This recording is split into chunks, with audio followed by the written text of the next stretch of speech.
Dan jangan lupa like-nya, di-like ya. Di-subscribe itu penting, di-subscribe, di-like, Ada dua pertanyaan saya, Pak Pastor. Ya. Yang pertanyaan pertama saya itu, jadi masalah proskuneo, penyembahannya, doa dan penyembahan. Penyembahan yang sesuai dengan Alkitab adalah tertunduk, terungkup, ya seperti orang di tanah gitu ya. Kenapa tidak diajarkan hal seperti itu yang sesuai dengan Alkitabiah, proskuneo itu, Pastor? Sehingga sekarang ini banyak orang-orang yang melakukan, misalnya melakukan penyembahan itu malah ada yang berdiri, ada ya, gimana sih sebenarnya yang sesungguhnya gitu yang akan diajarkan oleh Alkitab. Itu pertanyaan pertama. Yang kedua, ini mengenai doa yang dijawab oleh Tuhan. Jadi pertanyaan saya, kalau dikatakan tidak rendah hati atau tidak kuat imannya, contohnya Rasul Paulus. Paulus itu adalah orang yang sangat-sangat dekat dengan Tuhan. Tetapi dia berkali-kali berdoa, penyakitnya nggak hilang. Itu ada semacam duri dalam daging ya. Dikatakan itu akan menjadi duri dalam daging.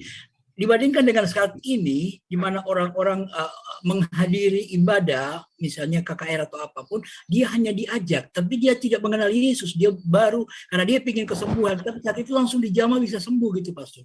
Dengan orang-orang Kristen yang lari lahir, dengan berdoa bertalu-talu, kok nggak dijawab-jawab, misalnya dia punya permasalahan, atau itu penyakit, atau apapun itu, belum dijawab oleh Tuhan. Sedangkan orang-orang yang belum mengenal Tuhan, begitu mudahnya dia dijamah oleh Tuhan gitu, Pastor. Kenapa ya Tuhan memberikan saja? Ya, yang pertama itu ayatnya ada di Yohanes 4 ayat 24. Ya, Allah itu roh, pneuma. El adalah ruah, theos adalah pneuma. Ya, menyembah dia harus dalam pneuma, di dalam ruah dan di dalam kebenaran, aletheia. Ya, ketulusan hati, kemurnian hati. Jadi apa maksudnya? Kita menyembah lagi ya, ekspresi tubuh itu yang nomor 2. Dampak dari yang roh itu. Menyembahnya dalam roh. Bagaimana menyembah Tuhan dalam roh?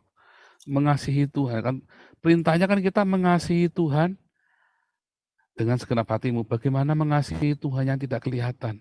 Bagaimana menyembah Tuhan yang tidak kelihatan? Allah yang tidak kelihatan, kita nyembahnya gimana caranya coba? Penyembahan kepada kita nyembah sujudnya kemana? Kalau kita sujudnya ke arah Mekah, nanti kita nyembah Mekah. Kalau kita sujudnya ke arah di depan kita ada patungnya Buddha, ngomongnya sujudnya menyembah Buddha. Makanya orang Katolik membutuhkan medium, dibikin patung-patung supaya hatinya dia saya nggak lagi menyembah sama dewa-dewa lain, saya menyembah kepada patung yang saya anggap itu adalah Allah, yang mempresentasikan, bukan patung itu adalah Allah, bukan ya. Itu adalah anggapan yang keliru dari banyak orang. Masalahnya banyak orang Katolik juga menganggap mensucikan patung itu. Nah, ada repot lagi itu padahal asal usulnya nggak begitu. Orang Katolik itu membuat patung-patung itu bukan disembah, tetapi karena mereka mau sujud kepada siapa? Mereka itu berpikirnya 3D jasmani. Mau nyembahnya pada sujudnya kepada siapa? Bingung. Sama seperti dalam perjanjian lama, orang menyembahnya kepada siapa? Ya kan? Kepada siapa dia nyembahnya? Zamannya Yesus, jasmania ada. Zamannya Israel, mereka berkiblat ke Yerusalem, di mana hadirat Allah ada di situ. Karena hadirat Allah pernah ada di Yerusalem, di bait suci. Hadirat Allah itu benar-benar ada, makanya mereka nyembahnya kiblatnya ke Yerusalem. Kalau di Yerusalem ditulis hadirat Allah begitu kuat, seluruh orang Israel ngelihat hadirat, merasakan dari itu, mereka sujud menghadap tabut perjanjian di mana Allah bertata di atas kerub itu kan, di atas tutup pendamaian itu, hadirat Allah dari situ. Lalu orang Kristen, bukan di sini atau di situ, kata Yesus, akan tiba saatnya. Menyembah Tuhan itu bukan di Bukit Gerizim, di Bukit Yakub itu kan, di Gunung Yakub atau di Gunung Sion. Tetapi ada di mana? Allah itu roh, nyembahnya dalam roh kita. Bagaimana proskuneo? Proskuneo di dalam roh itu. Ya roh kita yang proskuneo kepada ini. Apa ada proskuneo? Ketaatan di dalam aletheia. Nyembah dalam roh, ketaatan itu sikap hati kita yang benar setiap hari. Penyembahan itu ternyata adalah sikap hati hidup kita. Seluruh hidup kita ini akan adalah bait suci. Lalu gimana coba cara nyembahnya? Tubuhmu adalah bait suci di mana roh Allah tinggal di dalammu. Lalu kita menyembah roh Allah di dalamnya gimana caranya? Kita menyembah diri kita sendiri. Enggak, gimana cara menyembah diri sendiri coba? Menyembah roh yang ada di dalam kita. Bagaimana caranya? Akhirnya kita dengan sikap hati kita setiap hari. Perkataan kita, perbuatan kita adalah sebuah penyembahan. Ya kan? Kehidupan kita adalah penyembahan. Makanya hidup kita adalah ibadah. Paulus ngajari juga, lakukanlah segala sesuatu yang kamu lakukan itu seperti untuk Tuhan. Karena hidup kita, setiap hidup perkataan kita, pikiran kita, tindakan kita, apa yang kita kerjakan, itulah penyembahan kepada Tuhan. Itulah yang non 3 dimensi, yang melampaui non 3 dimensi, itulah penyembahan di dalam roh. Bukan yang ritual-ritual itu, bukan yang simbol-simbol itu. Makanya Yesus menghapuskan semua ritual dan simbol-simbol.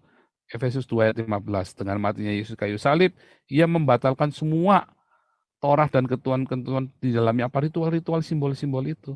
Karena roh itu ada di dalam kita sekarang, roh kudus ada dalam kita. Kita nggak menyembah dulu kepada kita sendiri kan, tapi rohnya ada di sini, chipnya sudah di sini. Gimana cara kita menyembahnya? Dengan kehidupan kita, gaya hidup yang menyembah. Itu yang benar. Itu apa? Nah, sekarang baik lagi mengasihi Tuhan kan. Menyembah ini kan bukti cinta kita pada Tuhan. Lah bagaimana mengasihi Tuhan yang tidak kelihatan? Matius 25 jelas mengatakan, barang siapa melakukannya untuk orang yang paling hina ini, kamu melakukannya untuk aku. Apa diakonia, marturia kepada orang paling hina ini. Ngasih makan, ngasih tumpangan, ngasih pakaian. Makanya kita mau bikin rumah-rumah persinggahan. Ya, kita mau bikin rumah persinggahan. Mana rumah persinggahan? Kita mau bikin rumah persinggahan ya. Makanya kita menjamu orang-orang di Indonesia, siapapun mereka, kita nggak peduli agamanya. Tetapi ada firman Tuhan yang lain. Ya, kita berbuat kasih kepada saudara-saudara kita seiman. Makanya Yayasan Embun Pagi ini kita mau bikin juga yayasannya supaya semua yang terlibat di dalam komunitas kita tuh jangan sampai ada yang nggak bisa makan, sampai ada yang tadi ya nggak bisa bayar sekolah, nggak bisa kuliah. Kita pikirkan semua cara di Yayasan Embun Pagi ini. Nah, ini sedang dalam proses ya. Itulah buah dari cinta, selalu memikirkan ya. Nah, itu seperti itu. Moga-moga cukup jelas Pak Victor. Jadi memang sekarang yang saat ini berarti penyembahan secara fisik itu nggak terlalu perlu Pak, yang penting hati ya. Enggak. Tetapi ya, ketika kita dikuasai benar oleh rema itu kan Roh Kudus, ya kan? Dikuasai rema itu dikuasai Roh Kudus. Orang yang penuh dengan rema itulah penuh dengan Roh Kudus. Perkataanku adalah rema, katanya Tuhan Yesus, Yohanes 6 ayat 63. Perkataanku adalah rema. Remaku adalah Roh Kudus. Remaku adalah roh yang hidup dan hidup. Ya, itulah Roh Kudus. Remanya dari Tuhan Yesus. Kalau kita dengar logos lalu jadi rema dan kita hidup dikuasai oleh rema, itulah kepenuhan Roh Kudus. Orang-orang yang kepenuhan Roh Kudus, ya dia akan berbuah seperti ini. Ya, diakonia dengan gila-gilaan, berbuat baik kepada sesama dengan gila-gilaan, sangkal diri pikul salib, buah roh. Ya. Dan hidupnya akan dipimpin oleh roh. Nah, inilah buah dari Roh Kudus yang sedang kita lakukan, yang sedang saya ajarkan. Yang paling penting itu justru itu. Masalahnya kan kita tinggalkan ini kan, belas kasihan kan, bayar perpuluhan. Oh iya penting, iya supaya pendeta ikut makan. Tapi ada yang lebih penting kata Tuhan Yesus kan, yang lebih penting itu belas kasihan. Yang kedua, mengapa orang-orang yang lahir baru itu, atau orang-orang Kristen baru bisa menerima mujizat, sementara yang sudah lama enggak, ya kan? Yang Paulus itu bukan cerita penyakit ya, itu lagi kita nggak tahu loh. Itu kan asumsi dari teolog-teolog bahwa itu penyakit. Belum tentu ya, duri dalam daging itu apa kita nggak ngerti, ya.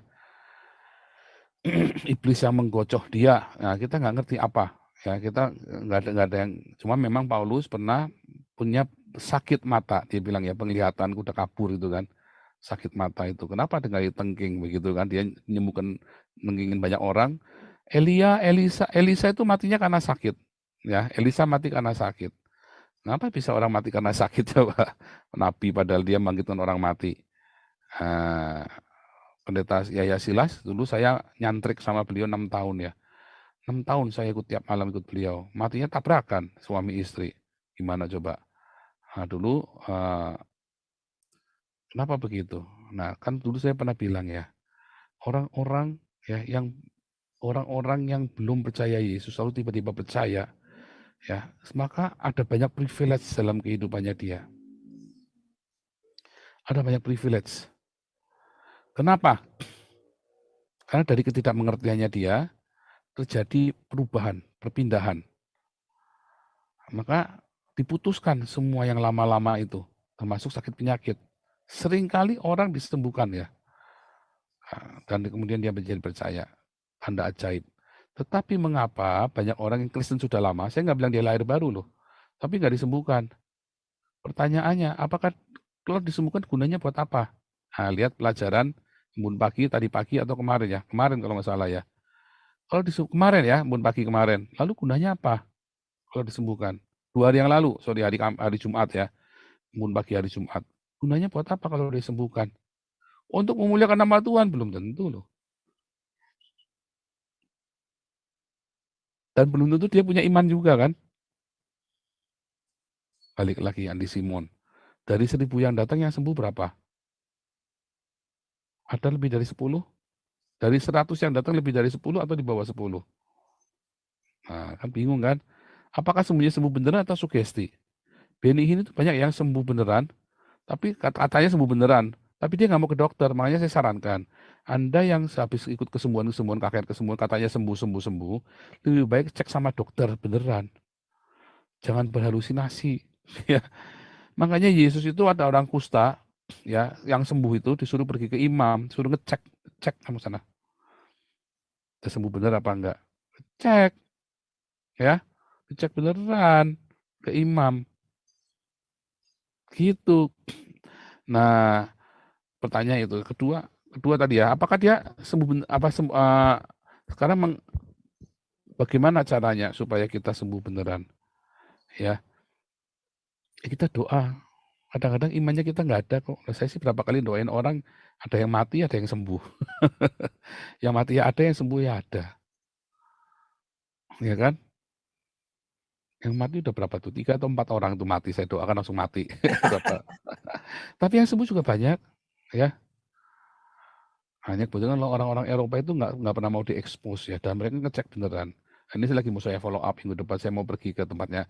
Dulu ingat ya, saya ada doakan orang Eropa yang namanya Frank Schindler itu, yang harusnya diamputasi kakinya, lalu tiba-tiba dokter bilang sembuh, dan sembuh dia, dokter bilang sembuh, dan dia sembuh beneran. Ya, tapi terus dia mengingkari perjanjian itu kan, akhirnya bangkrut dia sekarang. Waduh, saya nangis ya waktu dia bangkrut, akhirnya cerai sama istrinya. Saya sedih ya, karena orang ini suami istri baik banget sama saya. Dia yang nolong saya selama di Jerman ya. Dia tolong saya, dia yang kasih rumah, kasih pakaian, kasih yang menghidupi saya lah. Nah, terus saya cerai. Dia sudah disembuhkan dengan mengalami mujizat. Saya kan bilang, Tuhan ini orang kasihan sekali. Tapi terus dia malah pergi ke itu ya, apa namanya, dia malah ya nggak tahu lah gimana caranya. Akhirnya dia nggak percaya Tuhan, malah akhirnya bangkrut. Padahal saya bilang, Tuhan bisa pulihkan kamu, Tuhan bisa sembuhkan kakimu kok. Nah itu tadi, setelah sembuh aja orang belum tentu percaya loh. Belum tentu dia sepenuh hati sama Tuhan. Makanya kita cari kesembuhan atau mau cari Tuhannya, cari mujizatnya atau cari Tuhannya, itulah masalahnya. Ya kan? Mengapa ada banyak orang sakit di Israel, tapi Tuhan hanya datang pada orang Sino-Fenisia dan perwira di Roma? Bukan hanya datang, tapi yang diceritain ini gitu kan. Banyak yang disembuhkan, dibilangkan semua yang datang itu sembuh. Dibilangkan semua yang datang sembuh kan, para rasul kan juga begitu kan, semua orang sembuh. Bahkan bayangannya Petrus saja nyembuhin orang sakit kan. Nah, itu kesembuhan yang asli itu begitu ya. Bukan yang 100 datang, 1 sembuh, yang 99 nggak sembuh. Itu bohongan itu kalau gitu. Itu sugesti, cuman karena promosi marketing saja. Hati-hati ya. Saya percaya dengan kesembuhan, tapi kesembuhan yang benar ya. Itu mujizat palsu, itu sugesti, hati-hati. Gitu ya Pak Victor ya. Baik, terima kasih Pastor. Oke.